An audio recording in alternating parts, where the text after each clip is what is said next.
दीदी निर्मला जी, यहाँ जितने भी लोग आए हैं हम सब निर्मला दीदी को सुनना चाहते हैं और वो जिज्ञासा मुझे आपके चेहरे पे दिखाई देती है, इसलिए ज़्यादा समय नहीं लूँगा। भारतीय जनता पार्टी के कार्यकर्ता के नाते एक लंबा सफ़र मैंने व्यतीत किया है, लेकिन ठीक कहा ओम प्रकाश जी ने कि ये जो 9 वर्ष हैं ये हमारे जीवन के सबसे महत्वपूर्ण दिन हैं, जहां हमने लक्ष्यों को पूरे होते हुए देखा, अपने सपनों को पूरा होते हुए देखा। जब हम राम मंदिर का जिक्र करते हैं या धारा 370 का जिक्र करते हैं तो हमने जीवन में कभी सोचा नहीं था, उसके लिए हमने संघर्ष किया, लाठियां भी खाई, जेल भी गए, लेकिन कभी सोचा नहीं था कि अपने जीते जी देख लेंगे।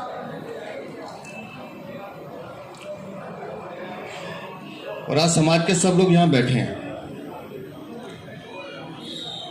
दीदी क्योंकि वित्त मंत्री हैं और आपके नेतृत्व में आज भारत विश्व में आर्थिक शक्ति के रूप में 5वें स्थान पर है।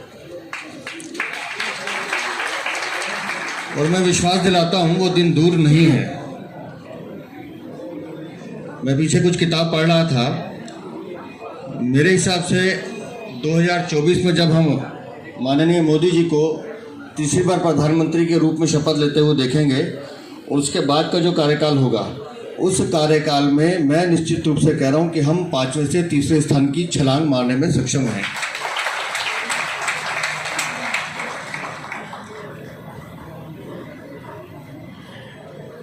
वित्त मंत्री का महत्व बहुत महत्वपूर्ण भी है। हम दीदी को टीवी पे देखते हैं, सुनते हैं, कई बार बड़ी बैठकों में भी सुनते हैं, लेकिन जितनी सहजता से वो अपना विषय रखती हैं, ये काम उतना ही कठिन भी है। आज हम जब विकास की बात करते हैं, बड़े बड़े एक्सप्रेसवे बन गए। हम दिल्ली की बात करें तो NH-24 हमारी आंखों के सामने बना, जिसे हम दिल्ली मेरठ एक्सप्रेसवे कहते हैं। दिल्ली मुंबई एक्सप्रेसवे बन चुका है, आधा तो बनेगी, आधा बन रहा है। बसंत विहार से गुड़गांव तक की टनल का काम शुरू होने वाला है।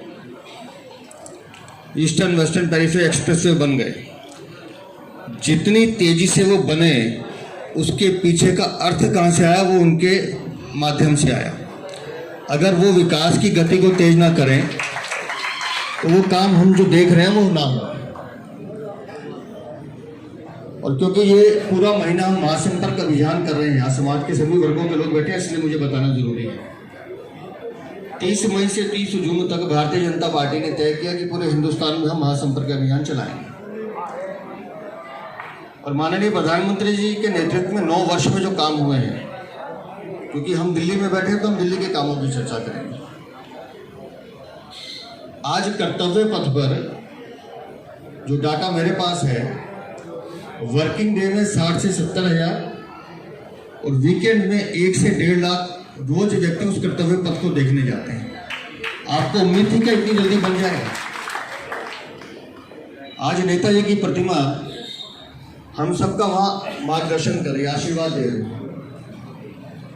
नेशनल वॉर मेमोरियल हमारे सामने बना। प्रधानमंत्री संग्रहालय मुझे नहीं पता आप लोगों ने देखा कि नहीं देखा, लेकिन मैं अनिल जी से निवेदन करता हूँ, आप यहाँ से विधायक हैं, आप पहली फुर्सत में जितने लोग आज यहाँ बैठे हैं, जितने RWS के प्रेसिडेंट हैं, जितनी हमारी व्यापारिक संस्थाओं के अध्यक्ष या महामंत्री हैं, उन सबको साथ ले जाके एक बार प्रधानमंत्री संग्रहालय जरूर दिखाइए। मैं ये विश्वास के साथ कह सकता हूँ कि ऐसा संग्रहालय आपने जीवन में कभी देखा नहीं। और एक बार आप संग्रहालय दिखा लीजिए। 19 या 20 तारीख से पार्लियामेंट शायद प्रारंभ होगी या उसके बाद जब भी खुलेगी, मैं आपको विश्वास दिलाता हूं कि ऐसा संसद भवन में आपने नहीं देखा हो जो इतने छोटे समय में बन के तैयार। अगर इतना विकास इस देश में हो रहा है। सबको मेरा विनम्र नमस्कार। NDA सरकार भारत देश में कितने सारे परिवर्तन किया है और ऐसे बड़े बड़े परिवर्तन करने के समय में भी गरीब कल्याण और गरीब सेवा को कभी भी भूले नहीं है। सुशासन के लिए काम किए हैं और सेवा भाव से काम किए हैं। ध्यान में ले आने के लिए कोशिश करूंगी। आप सबको ज्ञात है कि पूरे दुनिया कोविड के वजह से एकदम टक पड़ी है। 2020 में कुछ भी नहीं, काम कहीं भी नहीं हुआ और इकोनॉमी आज और इससे पहले भी हम जब बोलते हैं कि जीडीपी इतने से ग्रो हुआ 3%, 4%, 6%, 7% हम बात करते हैं। उस समय पूरे दुनिया में जीडीपी नेगेटिव में गया, मतलब बढ़े नहीं, स्टैंड स्टिल में, जीरो में नहीं रहा, मगर एकदम नेगेटिव में गया। उतने नेगेटिव में भारत देश का जीडीपी भी, फिर भी आज उसके बावजूद भी दुनिया में सबसे तेजी से बढ़ने वाले इकोनॉमी भारत की इकोनॉमी है। उतने गिरावट के बावजूद भी हम दुनिया में फास्टेस्ट ग्रोइंग इकोनॉमी है और इस साल सिर्फ नहीं है, अगले आने वाले साल में भी हम फास्टेस्ट ग्रोइंग इकोनॉमी रहेंगे ही। इसके पीछे बहुत सारे कारण हैं और इतने फास्ट ग्रो करने के लिए जितने भी कदम उठाना चाहिए समय समय पर उठा करके पिछले 2 साल में प्रधानमंत्री मोदी जी खुद हर एक स्कीम को मॉनिटर करते हुए, गरीब को मन में रखते हुए, सेवा भाव को मन में रखते हुए हर सेक्टर को साथ दिया और उनको जितने भी मदद करना है वो सब करने के कारण आज इतने दूर आए। हम सब हमारे अपने बिजनेस संभालते हैं, हम सब हमारे घर संभालते हैं। आपको पूरे समझ सकते हैं कि अगर एक ऐसे बड़े दिक्कत आया तो हमारे यहाँ कितने हमारे सेविंग्स है या बैंक में फिक्स्ड डिपॉजिट है या हमारे पास सोना है, कुछ ना कुछ ये सब व्यवस्था को उपयोग करते हुए उस दिक्कत से बाहर आने के लिए कोशिश हम करेंगे। कई बार थोड़ा बाहर से पैसा ऋण लेते हुए भी हम इस दिक्कत से बाहर आने के लिए घर में भी, बिजनेस में भी व्यवस्था करेंगे ही। मगर ऐसे करने के समय हम ये भी ध्यान में रखते हैं आने वाले हमारे पीढ़ी, हमारे बच्चे को इससे बोझ अधिक ना हो। करेंगे कि नहीं करेंगे? ऐसे करेंगे ना, हमारे घर में ज्यादा बोझ हमारे बच्चे के ऊपर ना होना चाहिए। फिर भी दिक्कत के समय जो पैसा हम बाहर से ले आकर के ऋण ले आकर के कुछ ना कुछ व्यवस्था करेंगे। यही प्रधानमंत्री मोदी जी ने किया कोविड के समय। जितना हमारी व्यवस्था है उससे थोड़ा कम बाहर से उठा करके पैसा खर्च भी किए, वैक्सीन भी, नया वैक्सीन भी मैन्युफैक्चर। इसमें वैक्सीन के विषय में हम सबको ये ध्यान में रखना चाहिए कि एक है बाहर से एक वैक्सीन ले आओ, उसका इधर उत्पादन करो, जितना हमारी जनाभा है पॉपुलेशन के उसके लिए कितना चाहिए उतना उत्पादन करो और पूरे देश में उसको डिस्ट्रीब्यूट करो। ये ही बड़ा सा काम है। फिर भी बाहर से हम जो ले रहे हैं, पेटेंट का पैसा दे करके हम ले आ रहे हैं, उससे अलावा उसको रखते हुए भारत में भी एक वैक्सीन तैयार हो, उसका पेटेंट उनको मिले और उस पेटेंट रखने वाले उसके साथ मैन्युफैक्चर भी करें और जितनी हमारी जरूरत है उतना मैन्युफैक्चर करें, फिर उसको वितरण भी करें। हमारे देश में, सिर्फ हमारे देश में, ठीक है, एडवांस्ड इकोनॉमी में 1 या 2 वैक्सीन तैयार करने वाले लोग, तुरंत करने वाले लोग, वो भी सकता है। मगर हम जैसे डेवलपिंग इकोनॉमी में हमारे ही अपना वैक्सीन तैयार करने का इन्फ्लेशन 32 इयर्स में, पिछले 32 इयर्स में कभी नहीं देखा ऐसे महंगाई। वो सब बाहर हो रही है, ना कि हमारे देश में। ये सब हम याद रखना चाहिए। जिस वित्त मंत्री ने उस समय पूर्व वित्त मंत्री, उस समय प्रधानमंत्री जी को कहा छपाओ नोट प्रिंट करो। आज उन्हीं के पार्टी वाले पूछ रहे हैं कि क्या कितना ऋण ले हैं मोदी जी, इतना ऋण आवश्यक है क्या? 80 करोड़ के लिए जब फ्री में वो कोई भूखा ना रहे, इसीलिए फ्रीली डिस्ट्रीब्यूट किए ग्रीन्स। ऐसे प्रधानमंत्री जी से वो ऋण के बारे में बात कर रहे हैं जब इतना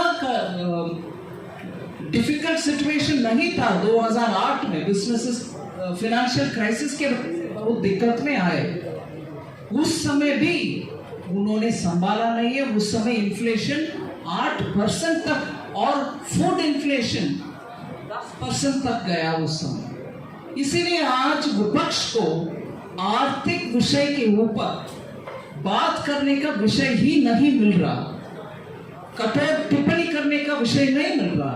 रोजगार के बारे में बात करते हैं। आज भारत देश ने कल भी शायद 6th टाइम, 6वीं बार एम्प्लॉयमेंट के लिए रोजगार मेला मोदी जी ने पूरे देश में करवा रहे हैं।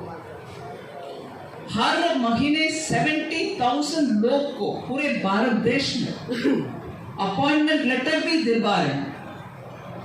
आज आप उसी के हिसाब से देख लीजिए, 70,000 6 बार हो गया है और उससे ज्यादा भी एम्प्लॉयमेंट का लेटर्स भी मिल रहे हैं लोगों को।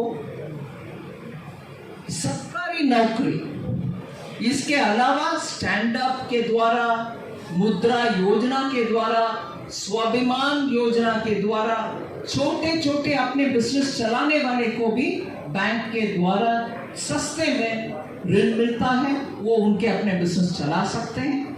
मैं एक बार जरूर थोड़ी देर में आपको दिल्ली में कितने लोगों को इसका फायदा मिला उसका रिकॉर्ड मैं आपके सामने पढ़ना भी चाहता हूं।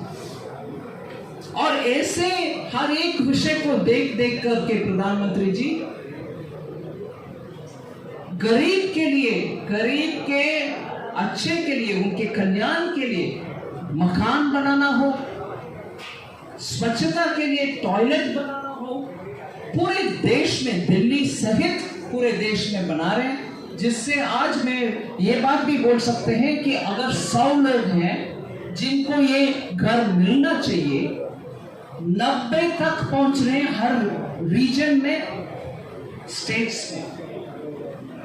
उस कमी जो है 10 लोगों को अभी मिलने वाले के कार्यक्रम वो भी अभी चला रहे हैं। 100 के 100 के लिए घर मिल जाएगा जिनको अधिकार है, जिनको मिलने का हक भी है। ऐसे सैचुरेशन के ओर भी हम जा रहे हैं जिससे शौचालय भी हो, घर तक पानी का व्यवस्था हो, घर हो, ये सब हर लोग को मिलना चाहिए। यही है मोदी जी का एम्पावरमेंट का लॉजिक। गरीबी को ऐसे की ऐसे रख के उनके हाथ में 100 रुपया दे दो और गरीबी मिटाने की बात करो, ये नहीं होता मोदी जी की सरकार में। गरीबी मिटाने के लिए सचमुच उनको जो फंडामेंटल सुविधा चाहिए, घर हो, पानी हो, स्वच्छता के लिए टॉयलेट हो या गैस सिलेंडर हो, उस गैस सिलेंडर को विषय में जब बोलती हूँ ये भी मैं ध्यान में रख रही हूँ। गैस सिलेंडर के दाम बढ़ गए, देश में दाम अगर बढ़ गए तो हम हमारे देश में जब इंपोर्ट करते हैं उसका भी हम ध्यान में रखना चाहिए, दाम उसके वजह से बढ़ती है। मगर प्रधानमंत्री मोदी जी ने आज भी उज्ज्वला सिलेंडर लेने वाले हर महिला को जब भी वो ऑर्डर देते हैं सिलेंडर, 200 रुपया उनके अकाउंट में सीधा डाल देते हैं कि आपको कम से कम कुछ राहत मिले।